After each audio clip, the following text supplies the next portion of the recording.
Fort Laramie Treaty is a really important thing to know about because it was a key treaty that was broken time again afterwards.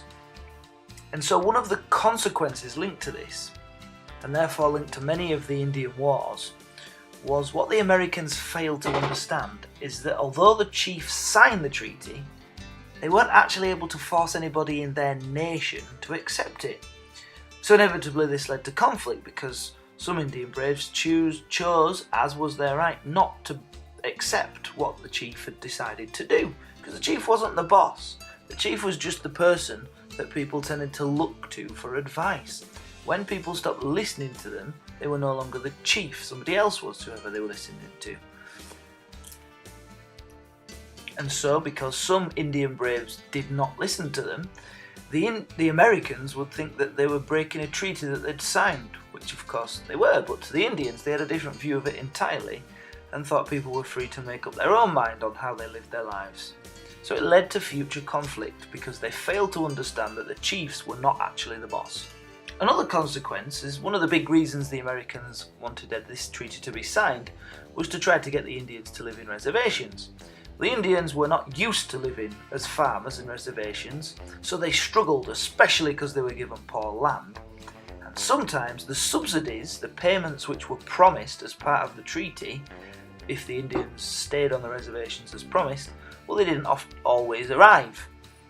And to give one example, this led to when it didn't arrive in 1861-62, it led to the Little Crows War, when that particular tribe was starving.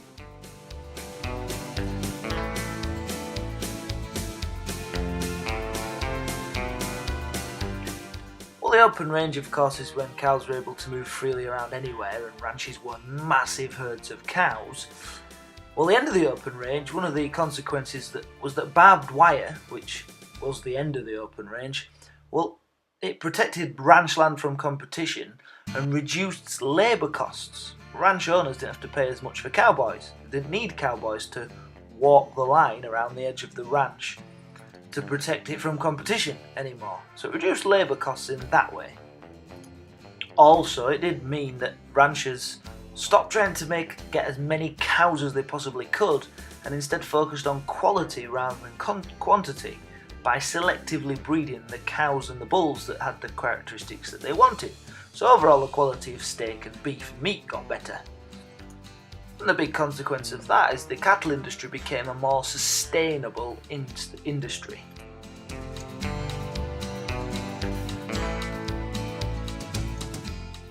When America won this war, California became part of the United States as part of the treaty, and it was annexed. And the gold rush came in the same year, so that meant a massive population explosion in California. Another part of the treaty was that Texas would become a part of the US territory, as well as a huge area of land near Texas, which eventually would become lots of different states. But Texas was a key state when the cattle industry developed. That was where the cows were, which they would transport east. So Texas was an important territory for the Americans to gain for the future development of the cattle industry.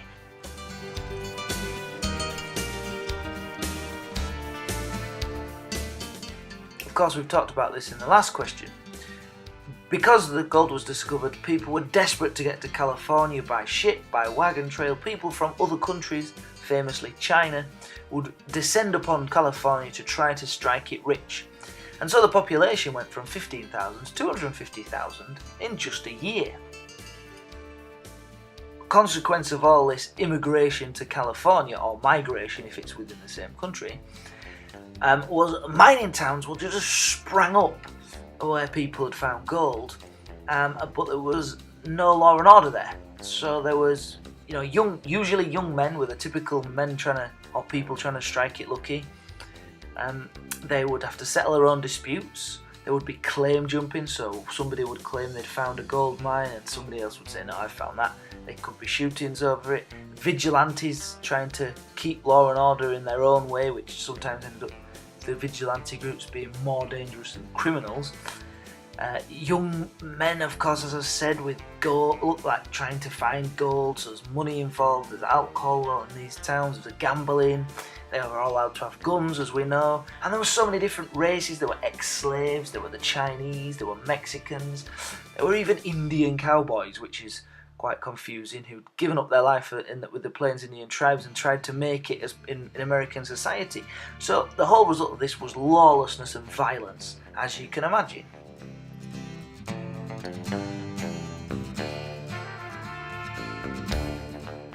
Quite similar to the California gold rush. I mean, you could say this for any gold rush. Lots of people move there. Whichever one, if one comes up in the exam and you're stuck for statistics, lots of people moved there and it led to lawlessness. That's pretty much the sum total of what would happen whenever there was a gold rush. But you need to, if you want to get good marks, be more specific to the specific gold rush if you can.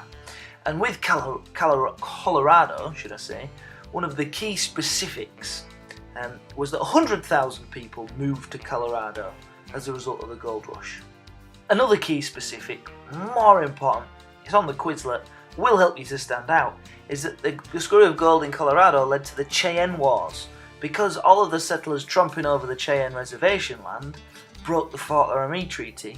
The government didn't do anything about it, they weren't really bothered, and so the Cheyenne fought back, and that led to the Sand Creek Massacre, horrific massacre of women and children, Native Americans who thought they were safe, which ultimately led to the Cheyenne fighting back even more, and the Cheyenne being beaten by the US Army, as always ended up being the case with the Native Americans in the end, and ended up with an even smaller reservation, all because gold was discovered on their reservation land.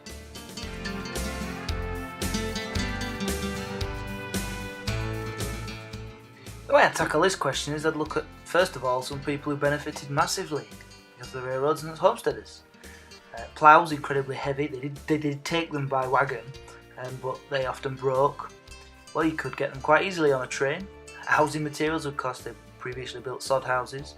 Markets means there were places for them to buy stuff, but most importantly, perhaps, places for them to sell because they could more easily transport it on the trains. There was all sorts of technology that came with it, like the self-governing windmills and eventually barbed wire. So yeah, massive for the homesteaders. On the other hand, the Native Americans, it was bad news for them. The railroads brought buffalo hunters, which accelerated the decline of the buffalo herds. More settlers with them, because it was easier to settle if you had the transport links. And of course, the US Army could be transported around quicker to deal with the problems of the Native Americans when they rose out, like whenever conflict broke out. And when, of course, it disrupted the buffalo herds, and the railroad workers needed feeding. Buffalo Bill was paid to kill buffalo to feed them. So terrible for the Native Americans.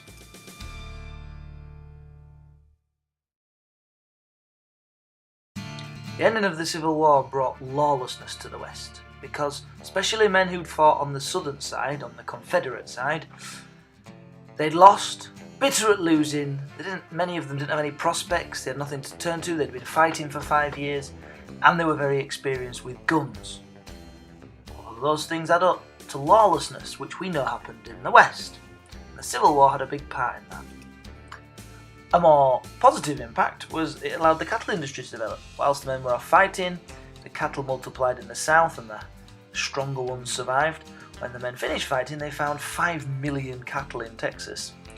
And of course the railroads were further developed after the Civil War ended, so that you could end up having cattle drives, which we know were important, and everything that came afterwards. So the ending of the war was very important for the cattle industry to be able to develop, or cows could never have got from the south in Texas to the cities in the north where they were worth more money.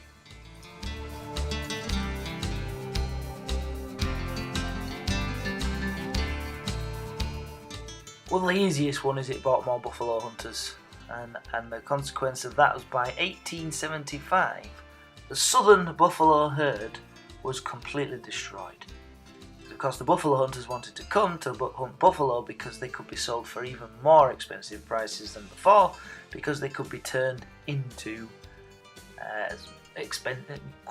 high quality leather as well as just meat. So it stimulated that sort of trade, which was terrible for the Native Americans.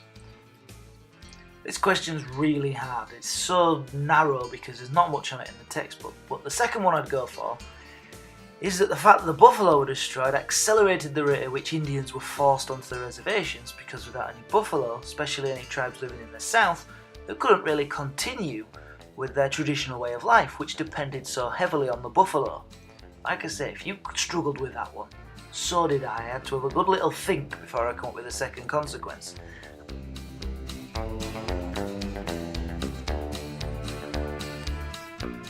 Well, the first one is the Treaty of Fort Laramie had been broken because this was on Sioux reservation land.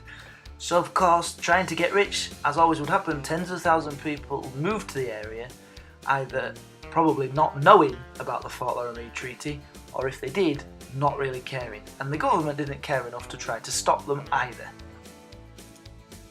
And the second consequence, which leads off from the last one, is that this all led to the Red Cloud War. And all the things associated with Red Cloud War, like the ambush, which was Fetterman's Trap, and eventually a second Fort Laramie Treaty. Of course, the Red Cloud War was the only successful plains war for the Native Americans. And it's all because of the discovery of gold in the first place.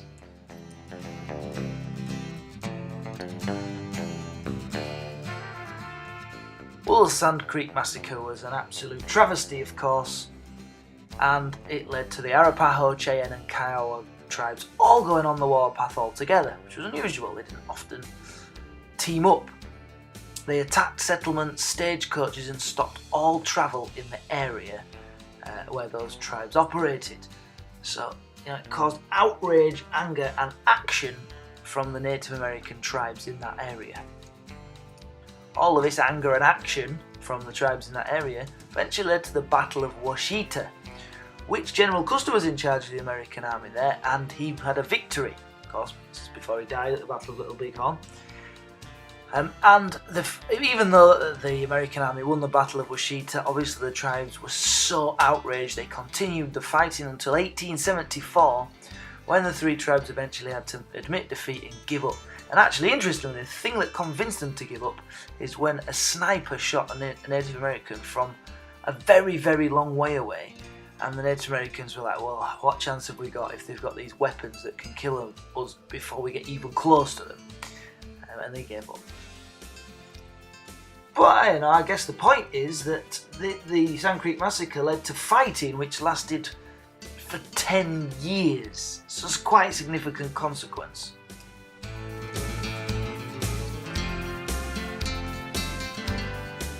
The ending of the Civil War and victory for the North, well, at the very basic level, meant that African American slaves were free. That's huge, it's got to be mentioned in there.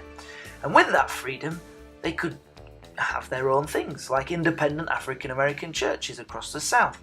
Schools were set up that African Americans could go to. Some of them funded through the independent African American churches, because there were groups of African Americans who did charitable things. And those churches also organised clubs and societies. And there was money from the government for schools for African American children, but just the freedom they got. They actually officially had the right to vote.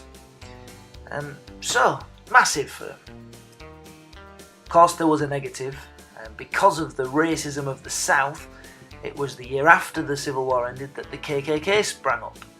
And also Democrats regained control from the Republicans. It's a political party, the Democrats. And they were, well, sympathetic to the racist views. And the Democrats took steps to discriminate against African Americans and tried to reverse some of the things that they'd gained.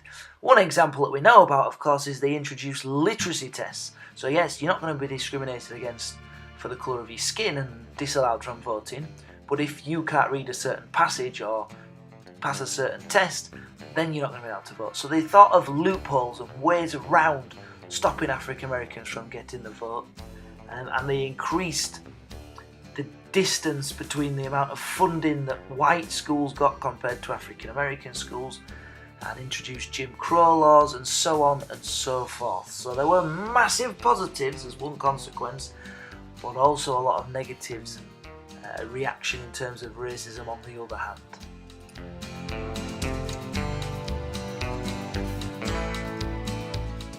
The whole debacle broke the political power of the ranchers in Wyoming. They were brought to court. Nobody was ever actually convicted, but they couldn't carry on like they own the place and can do what they like anymore because they were in the public gaze. It was a huge news story across America. And also, it stopped and to a large extent stopped a lot of the squabbles that were happening in Johnson County, in Wyoming in particular, because the ranchers fenced off their ranches, which ended the open range, and because they were fencing off land, so people's land was quite clear who owned what, ranchers and homesteaders would end up to share equal land rights in Wyoming. So another consequence of the Johnson County War is, at the end of it, ranchers and homesteaders had a better relationship and everything was a little bit fairer in Johnson County.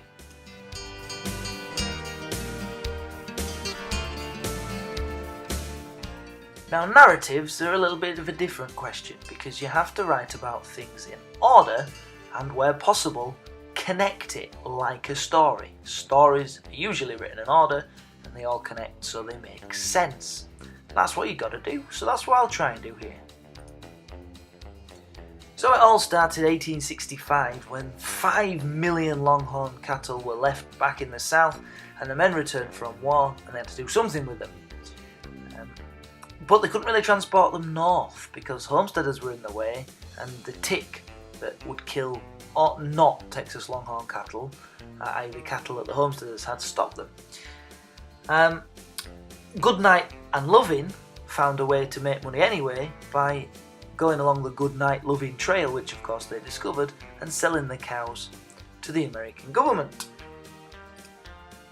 And in the same year, the railroads arrived across the states, across the top of Texas, Kansas I believe, but anyway the railroads arrived and cattle drives could happen so that cattlemen could drive their cattle to the railheads and transport them to the northern cities where they could be sold for a massive profit.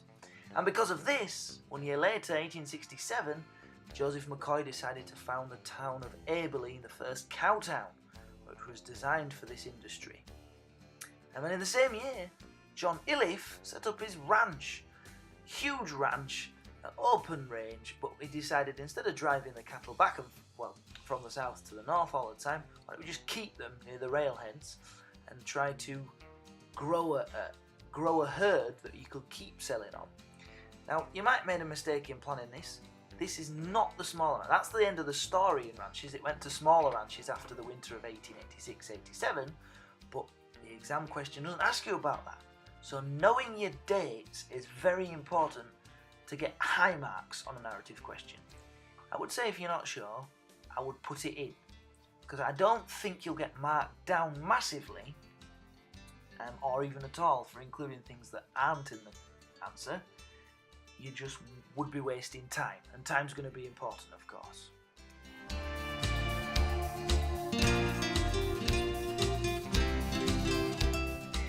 Well, in this question, because of the year, it starts at the Battle of Little Bighorn, which we know was crucial for the ending of the Plains Indians' way of life, because the Native Americans won. It horrified the people in the East and changed the government policy from limited war to total war. It was like, right, now we're going to deal with them. And so one of the policies that the government went for is to destroy the buffalo, because if you destroy the buffalo, you can make the Native Americans dependent on the handouts given in the reservations. So by 1885, all Native Americans were confined to reservations. 2 years later, over 2,000 Indian children had been removed from the reservations and taken to special US boarding schools to try to civilize them. It was tragic because by the time the children returned, they didn't fit in with their old tribes. They'd been banned, for example, at the boarding schools from speaking their native languages. So they didn't really fit in with their tribes, and they didn't fit in with American society either, so it was just a cruel thing to do. The Indians got desperate. 1890, there was the Ghost Dance incident, which led to what was called the Battle of Wounded Knee, but was effectively the 7th Cavalry massacring largely helpless Native Americans, and that was the end of the whole sad story. So, and Little Bighorn was a turning point in that, because that's when the government decided they had to switch to total war.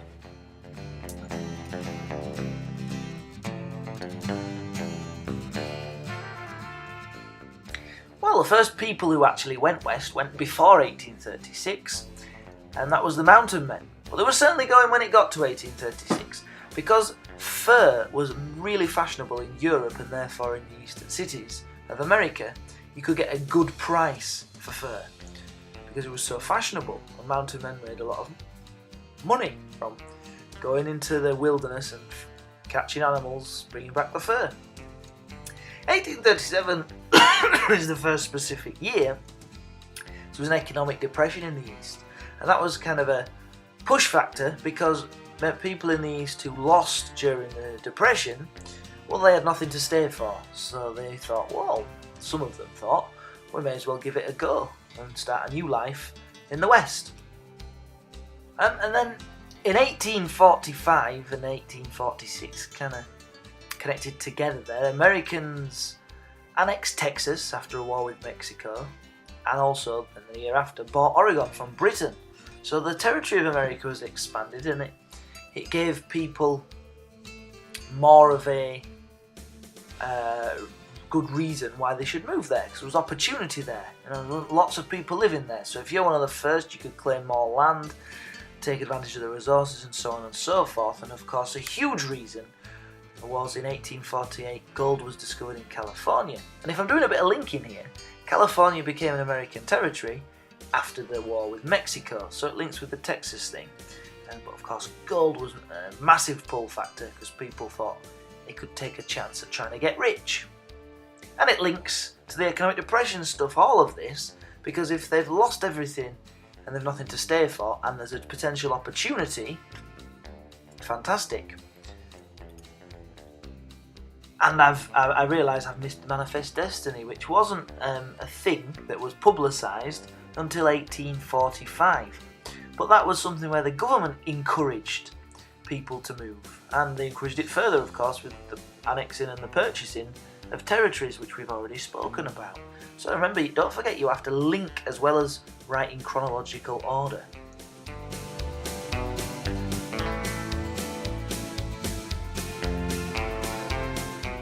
Well, the question says 1836.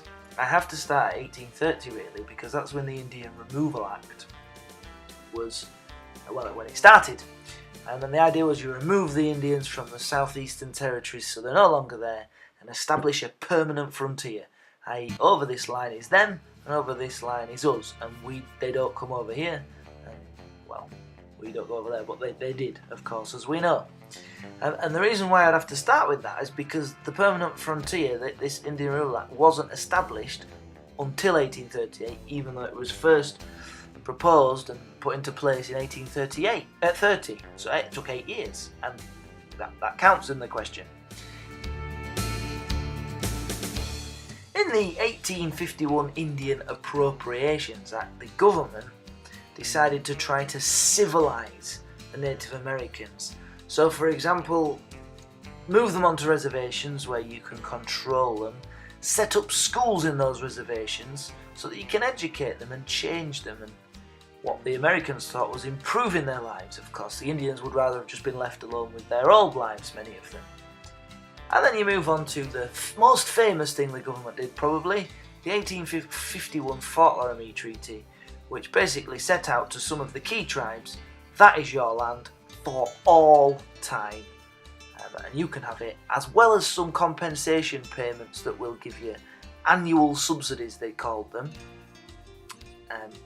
And linked to that, 10 years later, there's Little Crow's War, which of course is when Little Crow's tribe was not getting the annual subsidies they were promised, so they weren't able to buy the food that they needed to get through the winter. And in desperation, because they were starving so much, they fought back. And all of these things linked to the US government policy towards the plains, because the policy in the Little Crow's War was for the them to send the army in to crush the Little Crow's War, which fits because it goes up to 1861, and force the Sioux tribe into an even smaller reservation. So there you go, the narrative account analysing the main developments of government policy.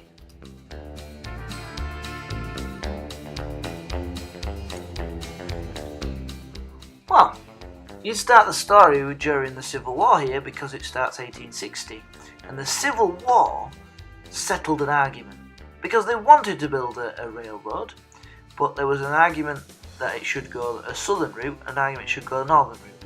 Well, when the South split from the North and started the Civil War, that settled the argument because the government went, well, there will definitely be going north then, and so the railroad was started. The Transcontinental Railroad was started in 1862 in the middle of the war.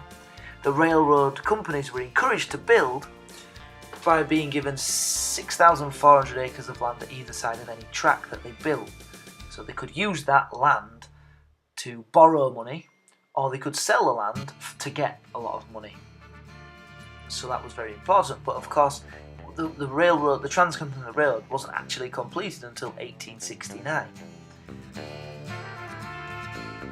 Even before it was completed, though, it was stimulating the cattle industry, because you didn't have to go all across America, they just needed it to go from the southern states up towards the northern states. And so the cattle drives could work and they could sell the cows. So that was having a big effect, as you know from other questions much earlier. And in 1871, another development of the railroad was the tannery process discovery to make buffalo hide into high quality leather.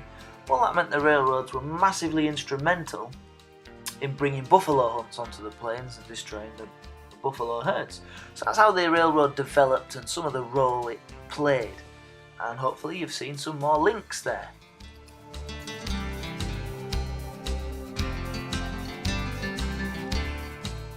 And finally, for this part of the guide, we've got the homesteaders and how they solved their problems. Well, one of the problems they had was that the crops that they brought with them originally weren't particularly good for growing in the harsh conditions of the Great Plains. Some Russian immigrants, though, brought with them some Turkey Red, a specific wheat that was used in Russia. And Russia has its own Great Plains, and Turkey Red turned out to be brilliant to grow on the Great Plains, so that solved that problem because it soon caught on. 1869 was massive for the homesteaders because, of course, that's when the Transcontinental Railroad was completed, and the railroad brought with it loads of things that was useful for the homesteaders. Building materials for one, it gave them a way that they could transport their produce to market, and all the other things that I've mentioned in other questions as well. In 1874, the problem of trying to get enough water was solved to a large extent by the self-governing windmill, which would rotate to face the direction of the wind and would be able to power deep wells. And in 1874, a probably cheaper and less technical invention, but so important, was barbed wire was invented. And so that meant that homesteaders could fence off their land, which helped to stop disputes a little bit more with who owned which land, because it was clearly fenced off by barbed wire.